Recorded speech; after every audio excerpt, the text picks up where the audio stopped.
give you a couple tips here. Write down your goals. Write this down. This is profound. By the way, I will tell you when I'm telling you something profound, okay? So, write down your goals. And when you go home, I want you to write them down on 3 index cards. I want you to write down how many home shows you want to do per month. How many people you want to sponsor per month. How much money you want to earn per month. If you're working on a new leadership level, I want you to write it down. You know, I'm working on it. How soon do I want to get this new leadership level? And then I want you to write it on 3 index cards, and I want you to strategically place them in your house. First place you should place them is on your bathroom mirror. You're going to be going there a lot during the day, at least in the morning and at least at night. So I want you to place them on your bedroom or on your bathroom mirror. Second place I want you to place your goals is over your desk or your work area. Wherever you're working, I want you to place those goals there so that you see them continually. And the third place, and I think the most important place to place them, is in your car. How many of you have your goals taped in your car? You know, we drive. How many of you are in your car all the time? You know, you're running your kids back and forth. You're going to work. You're going to your home shows. You're always in your car. What a great way to review and continually reinforce your goals than by having them taped on your console or on your dashboard of your car.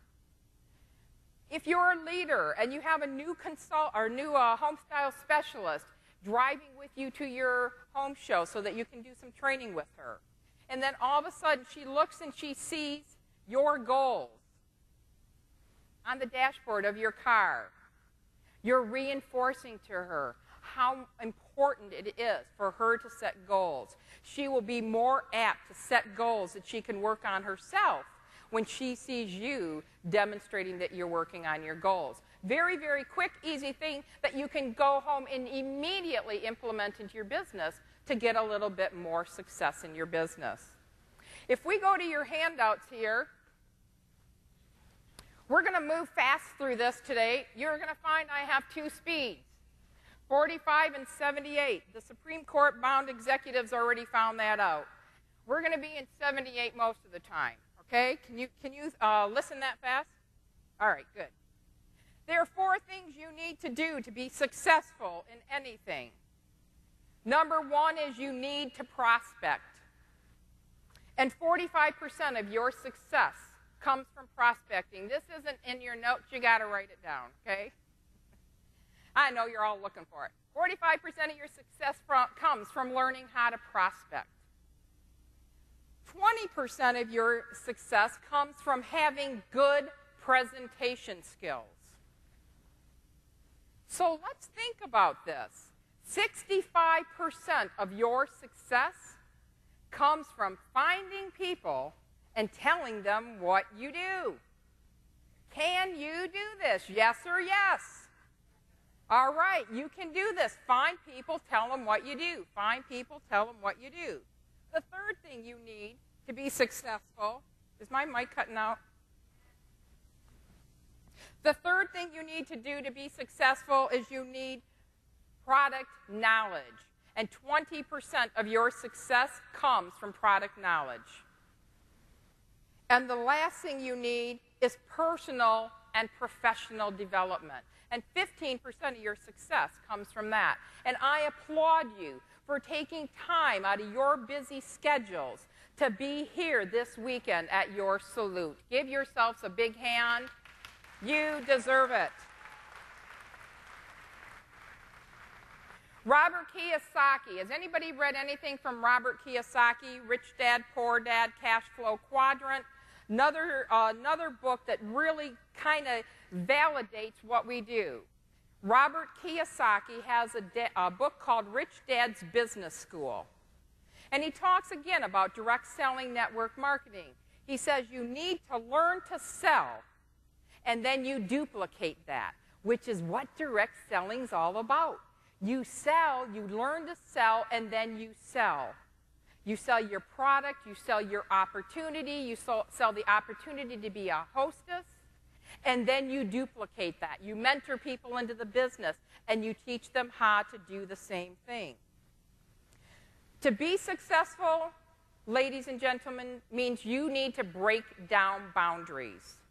Most of the boundaries are within 6 inches, and that's from ear to ear. Right? Because we think that we can't achieve a certain level, or we don't believe we deserve to reach a certain level. I love meeting with companies and meeting with the owners, and I know that Lisa and Becky want you to be millionaires. They want to pay you millions of dollars. Are you ready to start taking their money? You know, because they want the best for you. They know that you can make it happen. But you know what? They can believe in you all they want. But you have to believe in you. You have to break down that mental barrier that's between your ears, and you have to believe, yes, I deserve this. Yes, I can make this happen. How many of you are ready to go home and change, beginning Monday, making more things happen in your business? Are you ready? You can tell I love to read. One of my favorite books was about Mary Kay Ash, and it was one of the books that she wrote. But she wrote down something that I thought was very profound, and I think that if every direct seller just took this little tip I'm going to share with you and worked it in your business, you would find you could make things happen.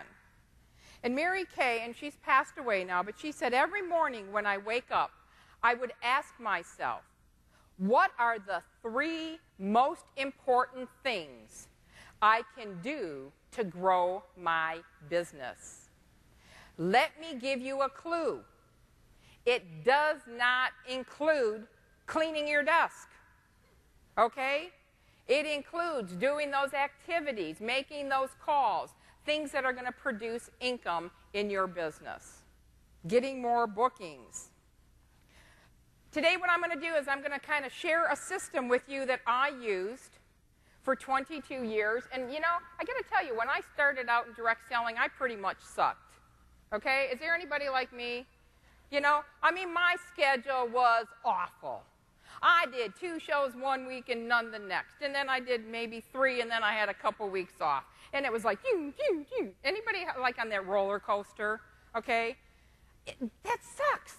Because you know what happens? Your paycheck's not consistent. And it's really hard to give up a job, which is what I wanted to do, when you don't have a consistent paycheck. So I had to get some systems. I had to let my mother, who brought me into the business, and you know, it's this mother-daughter thing, you know, where they tell you what to do, and no matter what, you just don't want to listen to them. Is anybody like that, you know? So she was kind of sharing some things because she was very, very successful when she was in Queensway also. And so she was sharing some things with me that helped me grow my business. I was smart enough to realize that she had had a lot of accomplishments, and so what I did is I started paying attention. I started learning a little bit more. I started making my calendar consistent. With the consistent calendar also came consistent paychecks. Is there anyone in here that would like to have consistent paychecks with At Home America? Okay? So the system I'm going to work with you on today is a way to produce consistent paychecks, which is good. Because I think, you know, it's kind of like helping you to get out of the mediocrity that sometimes we settle for. Sometimes we settle for it because we just don't know maybe what's the next step to take.